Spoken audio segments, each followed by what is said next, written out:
right now, the Killer Clowns from Outer Space thing. Oh.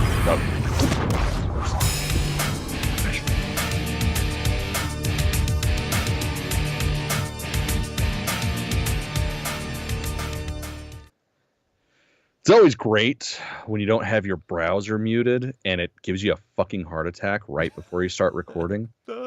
Good stuff. Anyways, welcome everybody to the Infernal Brotherhood of the scruffy-looking Nerf herders.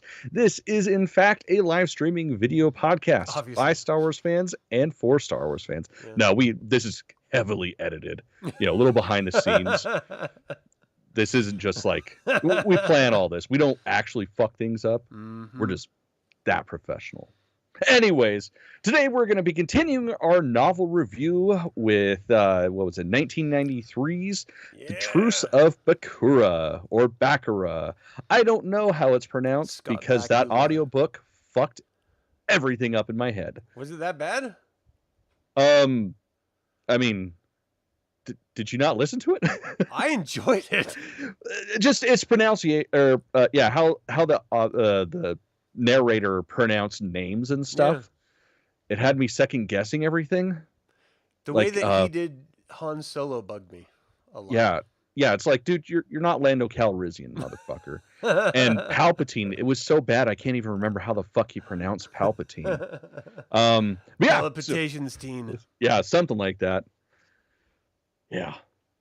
Well, I enjoyed the audiobook because I didn't have any other options. I haven't finished it yet, but I can say the book is okay. I'm like, my overarching view of this is a great story told kind of poorly. Yeah. But the story itself is really fucking good. Oh, yeah. So this is published by Bantam Spectra originally in November 1993. Y'all remember where you were in 1993? Doing great things, listening to pop punk, probably. I was 7. Were you really? Yeah. In 1993? Yeah, man, I was born in 86. Oh my gosh, I'm so much older than you. Sweet hell. I was 2 years from graduating high school in 93. I was in the deep era of my drug abuse life. I was a couple years away from my worst years. Right. I think it was about 5 years away from my worst years. Yeah. Jeez. Yeah. Okay. Well, I was still wearing Chewbacca underoos though, so I mean, we can meet we'd be doing it right now if we had them. Like, let's be real. So this is actually the 4th novel published by Bantam Spectra after the Thrawn trilogy. Of course, that's 3 trilogy. But it takes place immediately after Return of the Jedi, and then before the Jedi Prince sextet of youth novel, like young adult novels. I did find that there's a YouTube channel that has done a decent job at narrating them, so I am going to read. All right, cool. I was going to make an apology to our audience of Chris that we weren't going to be reviewing those, because I have them. I got them for like a nickel, I think, at one point. That's amazing. And now they're going for like $300 fucking dollars, and they're not good or worth $300 in my opinion. That's called investing, people. Yeah, it absolutely is. That's my retirement plan, is my fucking library. Kathy Tyers wrote this. Who's Kathy Tyers? Fuck if I know. She wrote this. That's the crazy thing is, when I first started into it, because like it opens beautifully. It's fairly poetic, the first little bit of the first chapter. And I'm thinking, man, this is great. This is crazy. She's only done 2 other books, because I had to look it up. And then I got into the thick of it. And I was like, okay, no, I can see why she's only written 2 Star Wars books.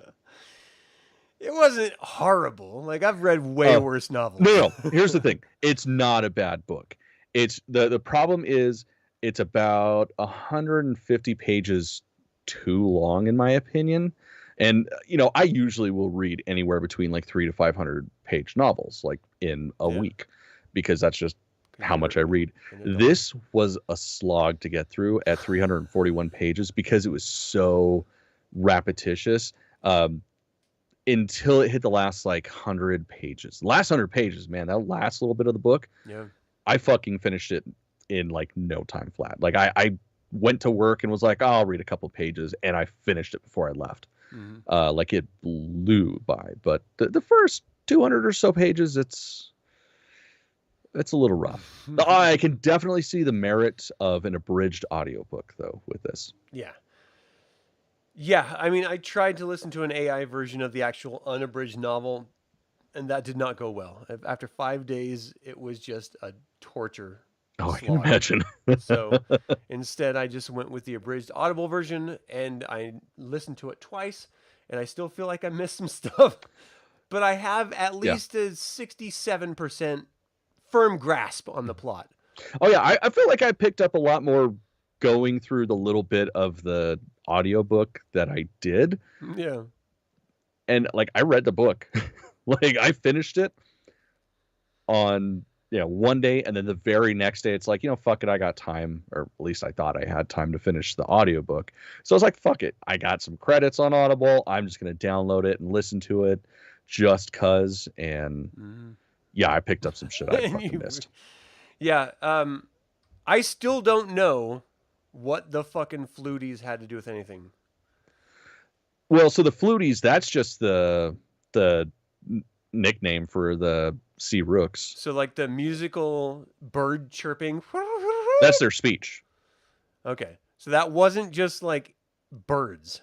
No. That's how That's the reptilian speech? Yes. I totally missed that. Listening to it twice, I completely missed that. I knew that one person called them the fluties, but then they like picked up on this weird bird thing, and C-3PO was like, I don't know what this sound is. And R2 was just like, yeah, R2 spoke the same fucking language, basically. And 3PO's like, well, it was off by a syllable because I'm a fucking miserable cunt. And yeah, it was pretty funny. That totally tracks. Just a lot more high pitched is how he speaks. Yeah, I'm kind of losing my voice. Like a little, the author, the person who did the audiobook, he did some voices well. Like I thought he did Leia and Luke well, but when it came to Han, he was way the fuck off. When it came to like C-3PO, he didn't even try. He just mailed it in. And just like all the other voices were just like middling at best. Yeah, I mean, it's still definitely not the worst audiobook that I've ever listened to. Like, okay, just an aside, because there's really not a whole lot to this novel. And let's fluff this piece up a little. Worst audiobook have you listened to? Woof. Well, there's one called The Dragons, and this lady reads it as if she does not know how to speak English, and she's just reading words, but doesn't know the meaning of them. And there.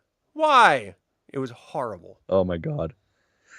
So for me, because I didn't have to think about it, and surprisingly enough, it sounds like it'd be dope as hell.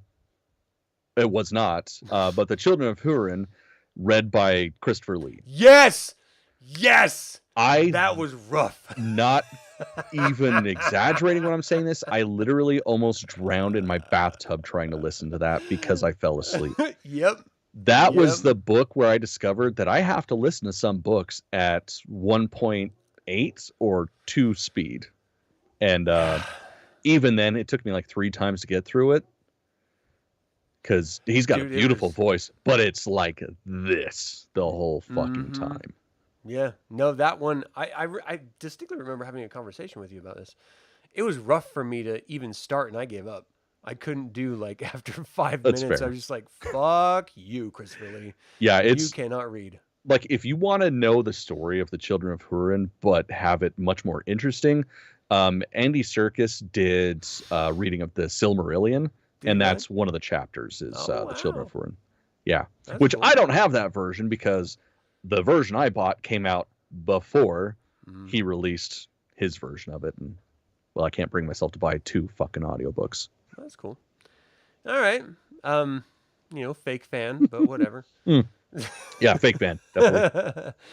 I did like that, this is during the beginning of the Star Wars era. So West End Games, who was running the role-playing game, had to do a source book on every film, every book that was released because there were so few of them. And so they did a release of this. I have never heard of the Ssi-ruuk in my entire life. I thought I knew the story that we were going to be reading. I thought I knew what this was about, but this is not what I thought it was at all. Yeah, man. I thought this was like the X-Wing, like this insurgency on the female X-Wing pilot's planet where she's actually a princess. I'm like going off memory here. I thought that's what it was. That's not what this is at all. I realized like 2 chapters in, I've never read this fucking book. And of all the Star Wars shit I've read over the years, like I've read, I'd say at least half of all the pre-Disney Star Wars shit. None of this has any bearing on the rest of the now legends. 100%. But it could. Like, this could very well tie into Thrawn, tie into Yuuzhan Vong. Like, this could be a wonderful connection if anyone would have picked up the story beats. Yeah. But no need. They're like, fuck this bitch. Right. We're moving on. And it does have some really terrifying ideas. Like Yuuzhan Vong, the Ssi-ruuk have no concept of the Force. They believe in technology above and beyond anything else, like biotech. Very Yuuzhan Vong. Yuuzhan Vong. I mean, that's kind of the thing. And then, like, they, in a very non-Yuuzhan Vong way, they, like, harness the soul and the essence of an individual into empowering, very Matrix-like. Yeah, the definitely. machines. That was 100% my first thought. Was like, damn, this bitch is like, a decade before the Matrix. Yeah. Yeah, no, and it's funny too because at first I was kind of like, it's gonna be one of those books. I don't know if I can get behind this. And at the end, it's just like, damn, this is fucking killer. Like, especially when Luke's going through and wiping out an entire ship, but like peacefully destroying it. It was like, you know what, I can get behind this. This is pretty dope.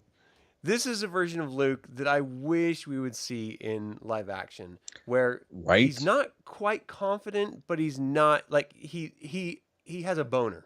Like, he's like, I'm hard, I know how to use it. I'm not sure you'll like it, but I'm gonna use it.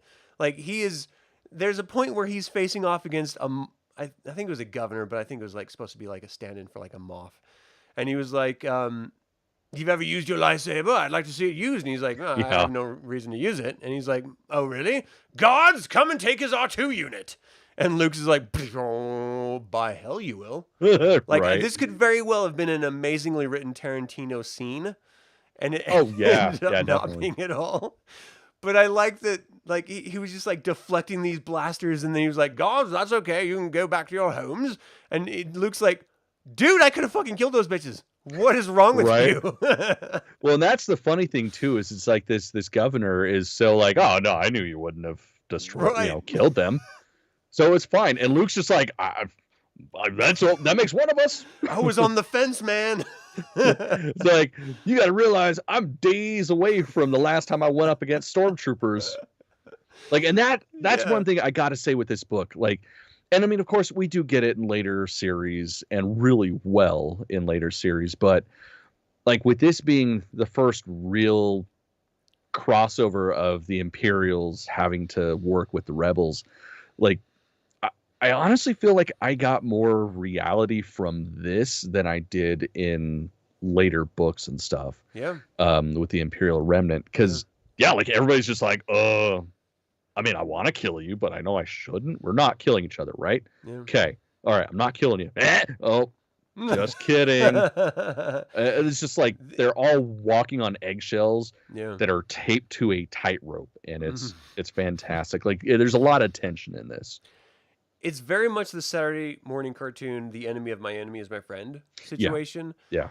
And I'm like all here for it. I love the idea that the Emperor himself, before his death, reaches out to this unknown entity. He's like, I need ships, man. Bring me ships, and I'll provide souls. Like some crazy, like Mum-Ra Thundercat type shit. 100%. And then, like, they're just like, okay, we'll bring ships, and souls will be ours. And then the Empire, at some later point when the Emperor dies, they're like, what the fuck is this? Like, no one sent a memo? We didn't know about this? We're just supposed to, like, surrender people to these weird lizard people? Like, it felt like some weird Buck Rogers, like, Flash Gordon lizard guy from, like, the 50s, like, walking in, like old Star Trek type rubber masks and stuff. Oh yeah. is how I was imagining it the whole time. Same, absolutely. Like it wasn't even similar. It was straight up that. Right. It was because like, that is what this felt like. Do you remember Land of the Lost? Like back in the day. That's what this reminded me of. The lizard people in Land of the Lost. That's what the Ssi-ruuk were. The thing is that conceptually they're terrifying as fuck. Oh yeah. In reality, they didn't really do anything. They just tried to seduce you with like a Jedi rubbing his nipples. Like that's kind of all and it's so funny too, because at the end, towards the end of the book, you find out that they're all just a bunch of fucking religious babies.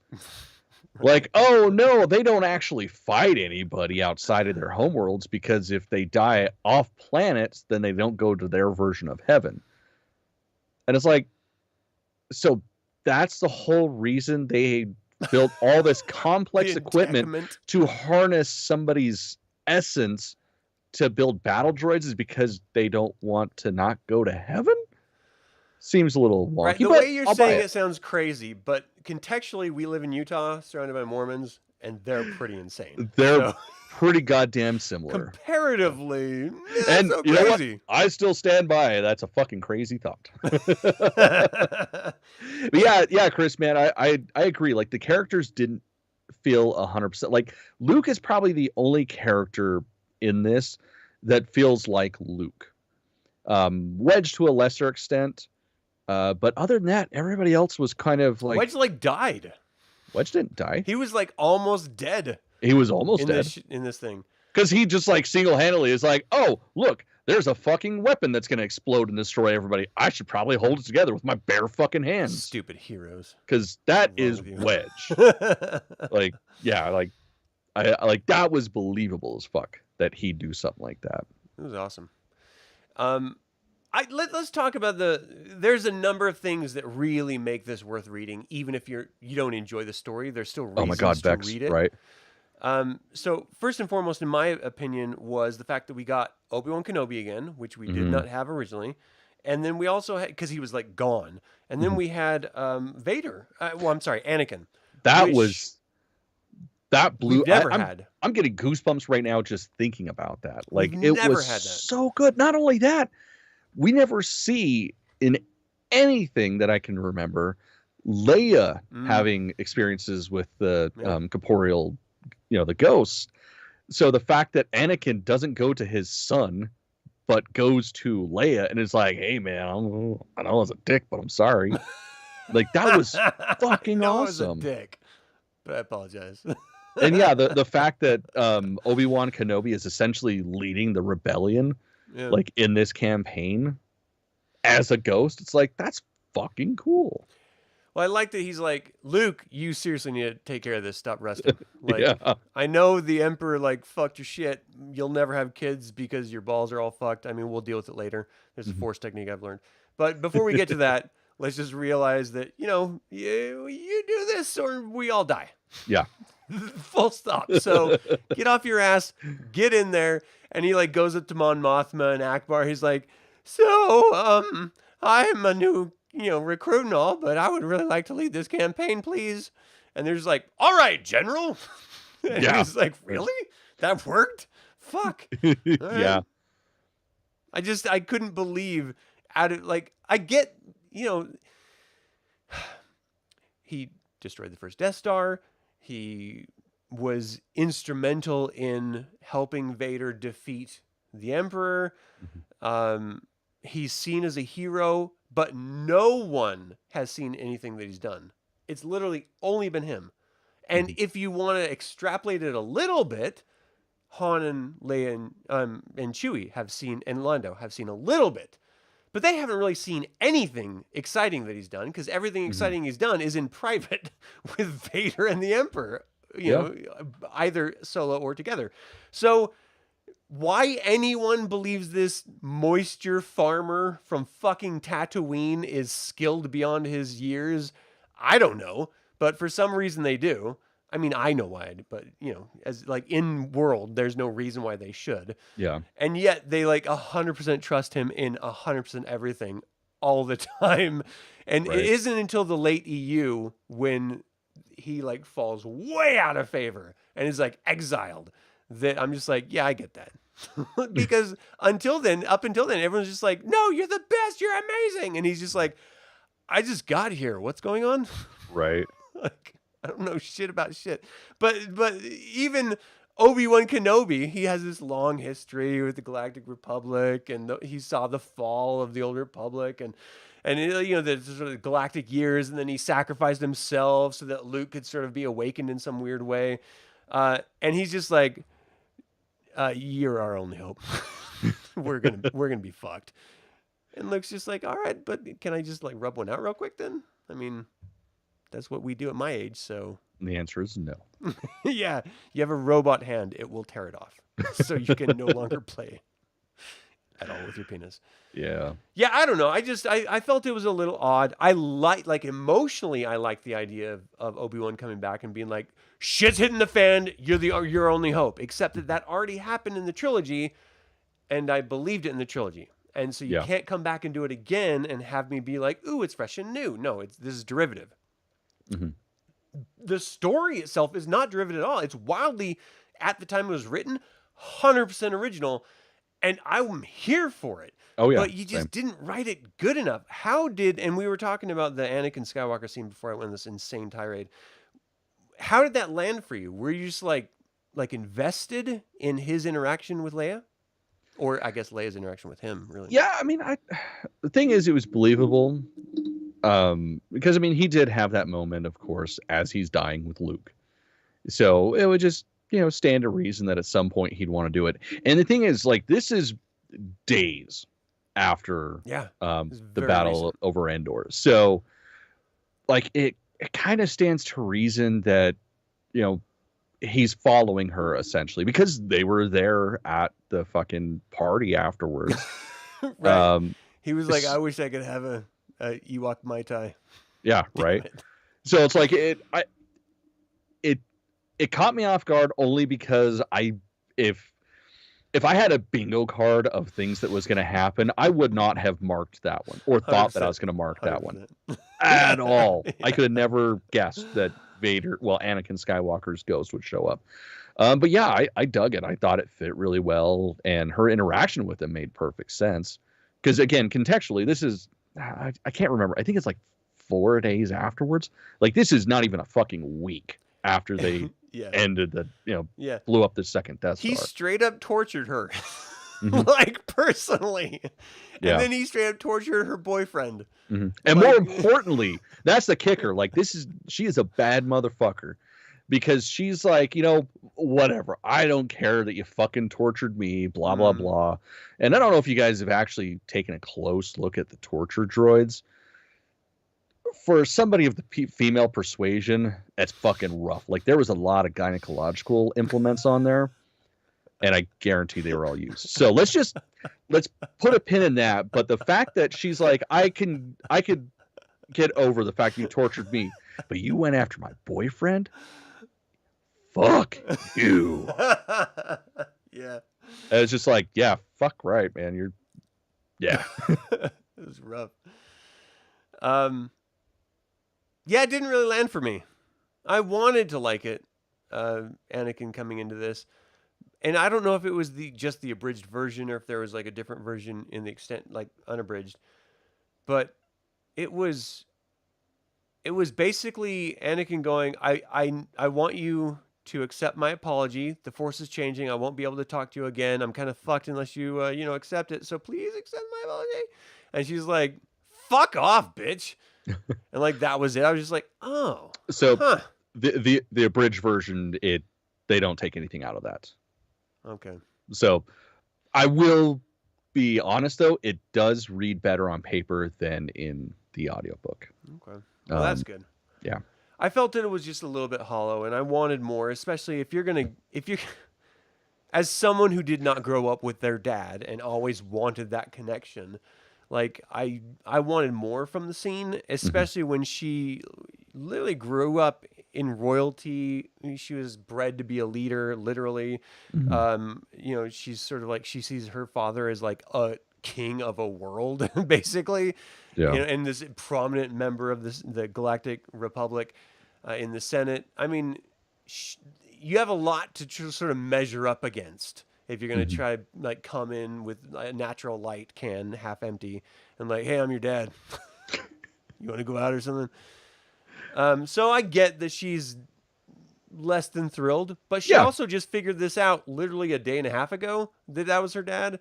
And so she's Yeah. never had an opportunity to process anything because all of these Star Wars novels after the films in the EU are just like, they get no breaks. It is like one hit after another. They have to react to like galactic problems on an like unbelievable scale all the time. Yeah. Like they cannot breathe. So like she hasn't been able to process the reality of like, oh, my dad fucked me like that. Huh. Okay. That's weird. I mean, it was a droid, but I really felt like it was his pinky. Fuck. Yeah. I'm just living a fantasy of my own at this No, point. here's the fucked up thing, Adam. You're not. You're not. That is it. I mean, okay, they never explicitly say Right. what's used on her, but I'm sorry, you're not going to have all those fucking implements on a torture droid and not use all of those implements. Like a rubber Especially because they dildo. couldn't crack her. Right. Like, it took them blowing up a fucking planet Right. to crack her. And even then, they're like, you're Yeah, fucking I'm- still lying to us, bitch. And she's like, yeah, I'm a boss like that. I'm a boss like that. I just imagine her in the torture chamber, like, bring it. Like, don't threaten me with a good time. Right. Bring it. And they're just like, this is supposed to hurt. And she's just taking in both of the holes. What the fuck? I assume there's only 2 holes. I don't know math. All right. So we have the Ssi-ruuk coming in and threatening this outer rim, like a bunch of different like civilizations on a bunch of different planets before they start to like get to the actual planet that's focused in this show, which is called and Yes. the Yeah, planet. I always knew it as Bakura, Oh yeah, but and in because this it's in the name. Bakura. So I don't know. We're just gonna say Bakura Okay, because it sounds like that might be right. It's got Bakura. It's got Bakula. So anyway, they Hell get yeah. to Bakura and the Imperial presence is there. It's just like, "Ee!" And so they send a probe droid back to core. They're just like, help! We're fucked. What's happening? You need to help us a lot. Like we need some help. What did you think about Dev? The fact that this lizard race don't know shit about the Force, but happened to stumble across the son of a Force wielder who was taught a couple rinky-dink things, and they're like, you're special. You'll be one of us. So that is probably the weakest part of the story for me. Because essentially he is almost like the anesthesiologist for the procedure, like the That's right. enticement. Because he's there to basically put it in the people's mind, like, hey, If no, they it's just cool, cut off it's right there, beautiful. this could have been a porno you're describing. Right. But yeah, it's like, yeah, his whole purpose is the fact that he can use the Force. Yeah. And he can calm people down so that their souls can be put into a battle droid. My problem with that is the fact that they have to constantly hypnotize him and wipe his memory to make him do this. So why don't they just do that to the people? To the people, right. Because like when they put Dev under, like it's literally like taking a whiteboard and going, Right. whoop, everything's gone. Yeah. Like you still get faint images of shit if it's been up there for a while that ultimately you can trace back over and see what it says, which happens in the book with him. It's really funny. Like ultimately Luke helps him do that, but it's like just cut out the fucking middleman. And Yeah, I didn't even think about that. That's hilarious. Yeah, I'm gonna be honest with you. I didn't think about it until I started listening to the audiobook, and then it's like, yeah, this kind of doesn't fucking make sense, does it? All right, one more hole. That's okay. Yeah. Like it works though, because of course, how the fuck else are we gonna have the Ssi-ruuk communicating with the Empire / the Rebellion? Right. Like we got to have the middleman, but like on a surface, it's sort of like he's pointless. 100%. And in the story, ultimately, he's pointless. I mean, other I than being a assume. translator. Well, I mean, other than that, Yeah. I feel like, they could have done anything. Like the Yuuzhan Vong had like a little worm they put in someone's ear, Mhm. for fuck's sake. So you could come up with any other reason to be able to communicate.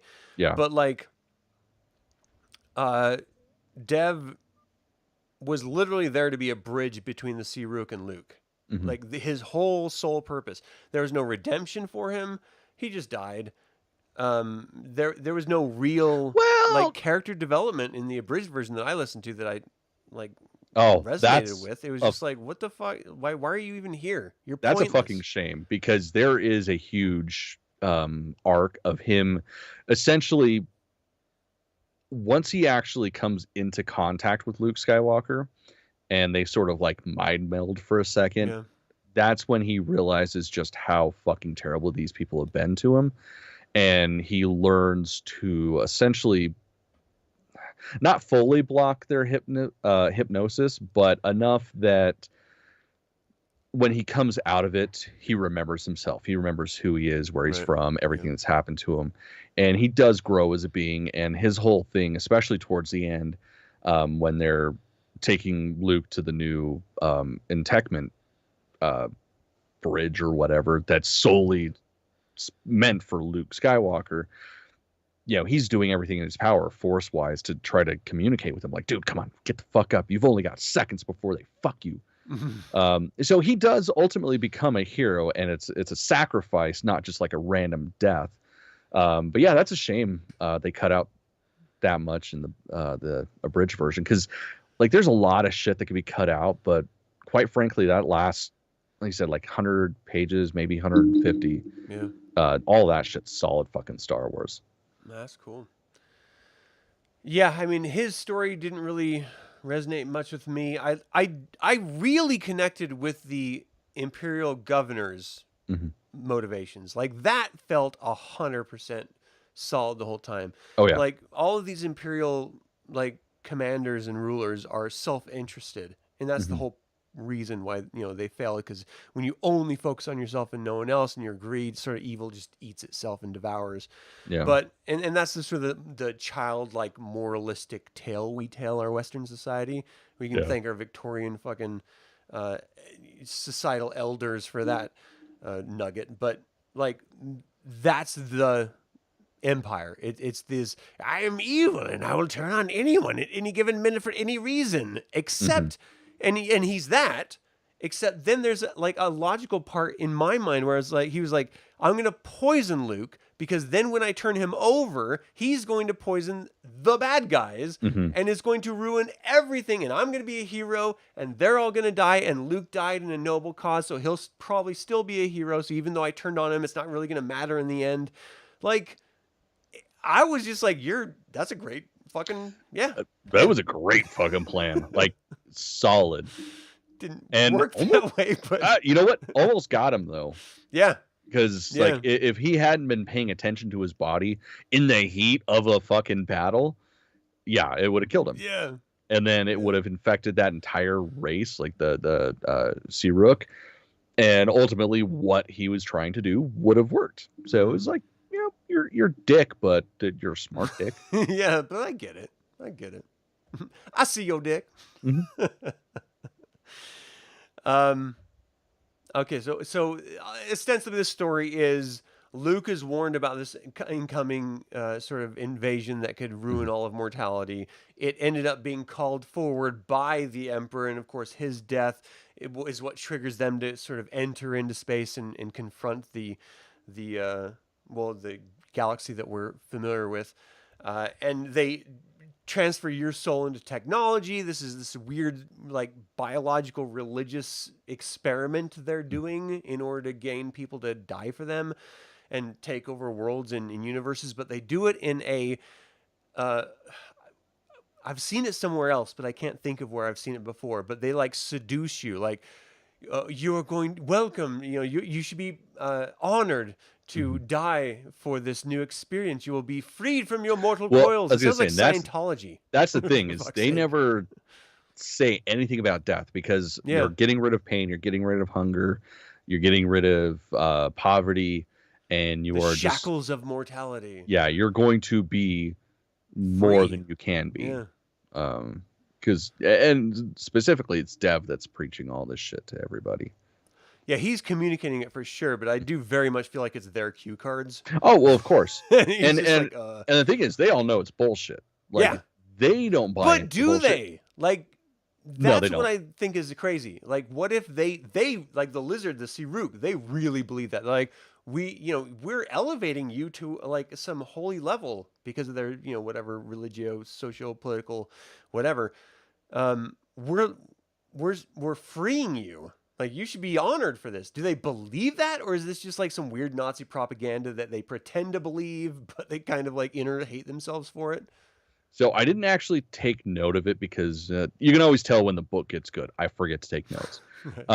But I am like 95% sure they don't believe that bullshit at all. Like they do have their own religious beliefs and stuff. Yeah. Again, the whole reason why they don't want to die off planet is because then they're fucked. They can't go to heaven, essentially.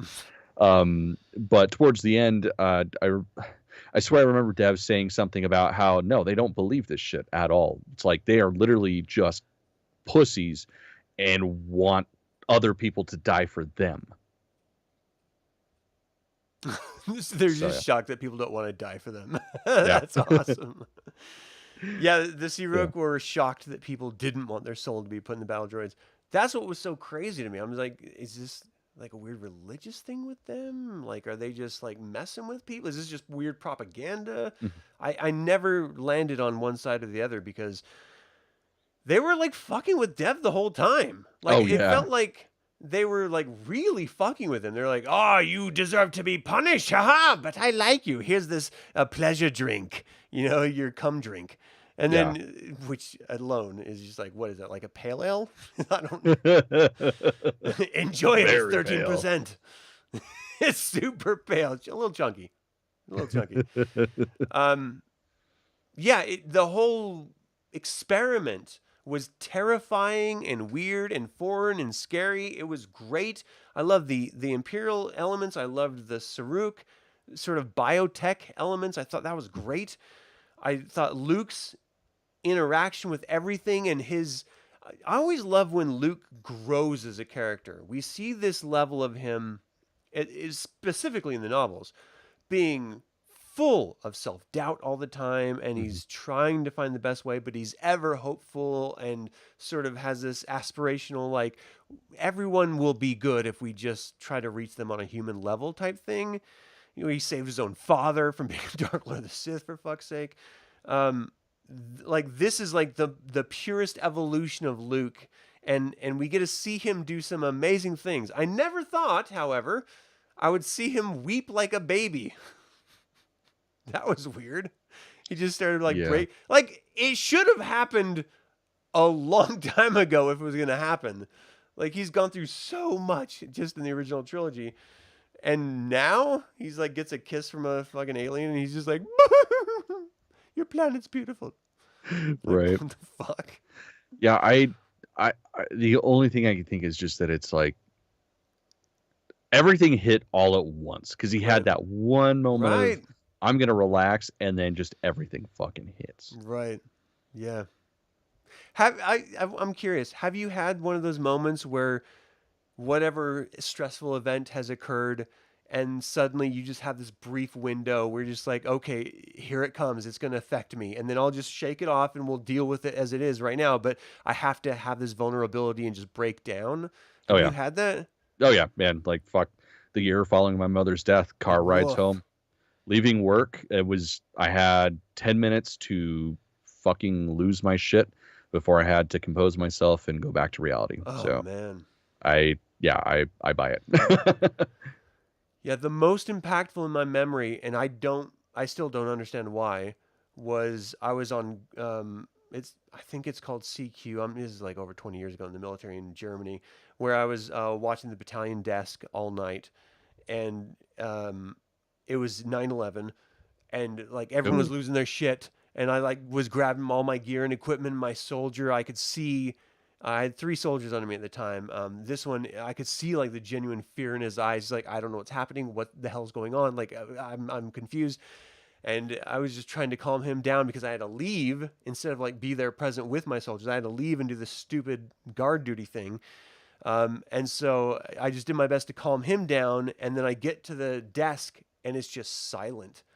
And I just like start shaking and I feel like I want to vomit. And the weight of the world event started to like sort of wash over me, and my inability to do anything useful except for watch a fucking telephone not ring. Like I just felt so worthless, like helpless. It just hit me really hard for some reason. I'd never experienced it that heavy since or before, but for some reason, man, that moment was like a lot to take in. I can't even begin to imagine. It's crazy. Like that would be terrifying. I mean, especially being in Germany, it's like that's the last pit stop before you go play in the sand. Yeah. Like it's understandable that your boys would be shitting their fucking pants. Yeah, it was crazy. All right, so back to Fantasyland. Yes. What was one of your most favorite aspects of Oh this? my fucking god, Vex already called it, but my favorite fucking part of this entire book was Han getting C-3PO in a stormtrooper TK armor to get him to go. I don't even remember what the fuck was happening because it was so bonkers, but just I love the idea of a fucking TK just kind of randomly walking like this and shooting at everything, not hitting a fucking thing. Like I was laughing my ass off the whole time I was reading that. It was so bonkers, and I loved every second of it. I don't think that was in the abridged version because I don't remember that at all. Oh my god. Like at all. Do you want to borrow the book? As long as you promise not to throw it across the room. The library. It's just that I don't have time to sit down and read is the problem. Yeah. Which is why I did the audiobook, and they don't have an unabridged official audiobook. Which oh my god, blows my mind. Why? Did it? Yeah, that's what it was. Oh, yeah. He had to. Oh fuck, I don't remember. Vex said he had to go somewhere to get the Falcon, but I thought they were coming from the Falcon and trying to get in somewhere. Oh no, yeah, they were. Okay, yeah, they were going from the apartment that was surrounded by all the stormtroopers. That's right, Vex. That's right. And yeah, they had to get to the Falcon because that's where Chewie when they had abducted Luke. Yeah. Yeah, so it's towards the end, but god damn it, dude.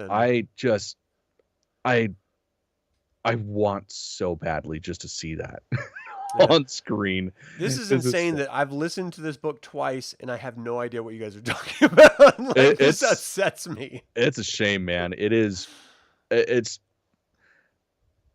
yeah, I was just gonna say it's the best part of the book. It's just a stupid little scene. Yeah. It's after Han gets Leia out, like they cut through the fucking ceiling and shit. Yeah. Yeah, god damn it, it's so fucking funny. I think for me, I really loved Leia in this book. I loved how Leia as a character is the perpetual diplomat, and even when she is unsure of an outcome, she puts on a brave face. She's like the mom, and she plays that role perfectly as a character, and she's like this heroine and stuff like moms generally are for kids. If you didn't have one, sorry, because they can be great. Yeah. You missed out. That sucks. I don't mean to rub it in, but they're pretty awesome. No, but like she's just that person that takes care of things, and then when she's vulnerable, she receives the help, maybe begrudgingly, but she receives it and she'll champion you for it, in the form of Luke and Han. She's just a wonderful, wonderful character. And in this, she's facing off with the fucking Empire. These people tortured her. They destroyed her fucking planet. Everyone that she knew and loved and grew up with, every human connection she ever had was destroyed by this group. And even then, she's just like, look, we're not trying to convert you. We're not trying to throw you in jail. We're trying to help you, man. And like, you want our help, we'll help you. And then afterward, you go about and do your fucking thing. If you want to join us, you're welcome. Great, yeah. But, I was just like, you magnanimous motherfucker. If I was you, I would be like holding it against them. Right. Just like needling every opportunity. And she's just like, look, we had different points of view. You killed my people. I saved the galaxy. You know, we apples and oranges. Come on Yeah. over to our side. We have some cookies. Like, what the fuck, man? I want cookies. I would join, especially with Leia. Like, fuck Yeah, yeah. 100%. Yeah, that is like she was probably the only character that we knew about in the series that was written as like it was a 100% believable portrayal of Leia. Yeah. Everybody else, it's like there were little hints of like, Right. oh, I don't know. Like even Chewbacca, like there wasn't a lot of him in here, but it didn't feel like Chewbacca 100% of the time. No, yeah. Yeah, he was very silent. Yeah. I like a Chewbacca that doesn't mind to interrupt Han. Like Mhm. the Chewbacca that's just like, hey, bitch, whoa, I'm right here. Yeah. I'm going to help your fucking kids. I don't care what you say. Like, Right. the cool dude. The dude you want to cry when you find out the end story of. Oh my fucking God. Yeah. That was so devastating. And Yeah. an embarrassing as fuck place to be to find out about that shit. I was at the gym of all places. And I was like, there's big dudes around me that look like they would have stole my lunch money, or probably still would steal my lunch money. And I'm fucking, trying not to just bust into tears because Chewbacca's dead. Yeah. What I loved about that story is the self-sacrifice, which is as good an end as you can get for Chewbacca. I mean, you're facing off against a moon coming down, but that Han it took him a long, like years to get over trying not to blame his son for the death of his best fucking friend. Like he struggled with that for a really long time, and him and his son were estranged from each other because of it. Can you imagine being this son like, I didn't have a choice, man. Why are you blaming me? Like it was your friend that chose to save me and like die instead of trying to, like save I don't know. Like it's not my fault that happened. I didn't have a choice. Why are you blaming me? I just want to be your son. Like love me. And he's just like, yeah, I don't know, kid. I gotta go off to fucking Nar Shaddaa and figure this thing out. Honey, I'll be back in 3 years. Like, it's a wonder he turned evil. Who saw that coming? I was going to say, after that, like, now it sounds stupid. I was like, do you think that would have affected his psyche in the future storytelling? Well, yeah. No. It had nothing to do with the rise of Darth Cadus at all. Man, good stories. The EU gets wacky and weird, but I love these like wild dramatic moments. And so for me, Leia, it was. That's the thing. I don't care how repetitive the stories get. Like it's good fucking storytelling. Even the weakest books are still like like this one. Once I got into it, I just decimated it. Yeah. It's so much fun. It takes you away from just the bullshit of life, and it just reminds you of why you like Star Wars. Yeah, 100%. Let's see. Most disappointing story beat. What do you think? I don't know. I really didn't have. Sorry, I'm going through show notes and my notes that I forgot to put in the show notes.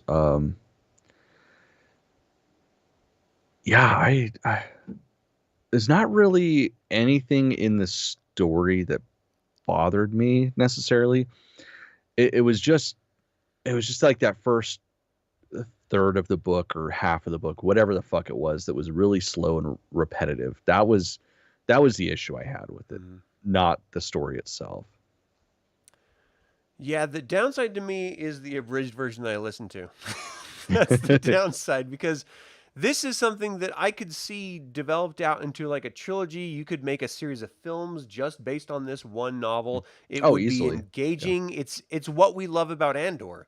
It has the Imperial drama, it has the local national drama, and then it has the rebellion drama, all compounded by this exterior dominating force that is coming in this weird spiritual technological storyline. Like, it's the most insane thing ever, but it would be a great trilogy for Star Wars. Oh yeah, yeah, Like, and it would it would 100%. be just amazing. It's a little bit of Dune, it's a little bit of Battlestar Galactica, it's a little bit of Star Wars and Star Trek, and it's just a great fucking storyline that I feel It like really is. if they just would have done this, like, and everyone's like, oh, just do the Thrawn trilogy, you know, instead of the sequel trilogy. If they just did this as a trilogy, I think everyone would be happy. Hmm. Like, it would just be like, whoa, that's fucking weird. All right, that's cool. All right. Oh yeah. Well, especially because they could, go into different aspects of the Force, which Yeah. hasn't been done other than the Dathomirians, like the Night Sisters. Mm-hmm. Like, that's really about the only actual portrayal of different aspects of the Force that we've seen on screen. Yeah. And this, I mean, it's kind of it's brought up, and it is character points for Gariel, or however the fuck you pronounce the love interest name. Right. But the whole reason why she hates the Jedi is because of, their view of the Force. Like, their religion is it needs to be balanced. So if somebody takes something, like, it's a finite pool. And if one person takes something, that's taking from somebody else. Thus, the Jedi are bad because they're taking so much of the Force into themselves. And it's like, that could be interesting. That could be a fucking, like, if they did a series, that could be like a 2-3 episode arc. Easily, just 100%. that thought. Yeah, it was, I don't know. It was good, and I could have seen it expanded, definitely. Yeah. I love that aspect of the storytelling, because I didn't really pick up on it that way, but that would speak so well to a modern audience of they see things in a different way than you. Perhaps you should stop for a half a second and try to understand why they think that way. I think we as a modern society could probably appreciate a little bit of perspective in life. That might be nice. Things could be a little bit different if we did that, Right. definitely. Yeah, we could dream.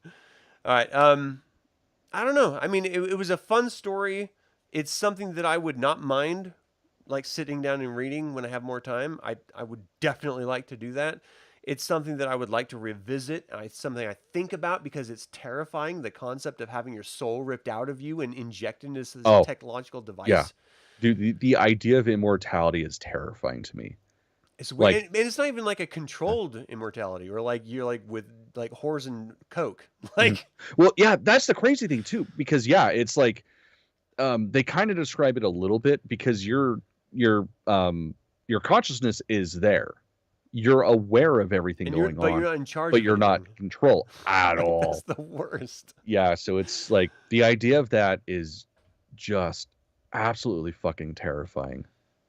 Yeah, being consciously aware of what you're doing and having no control over it is the worst fucking concept ever. Yeah, it's man. like the worst drugs you've ever taken compounded by 10, and you're just like, this is my life now. Yeah. Okay, great.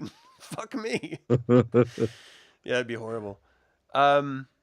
Anything else you want to cover with this book? No, I think we pretty well got it. Oh, I mean, we've almost gone an hour. Like, holy shit, we have. Goddamn, I really didn't think we were gonna have too much to talk about, because it was sort of a light story. But no, man, it was.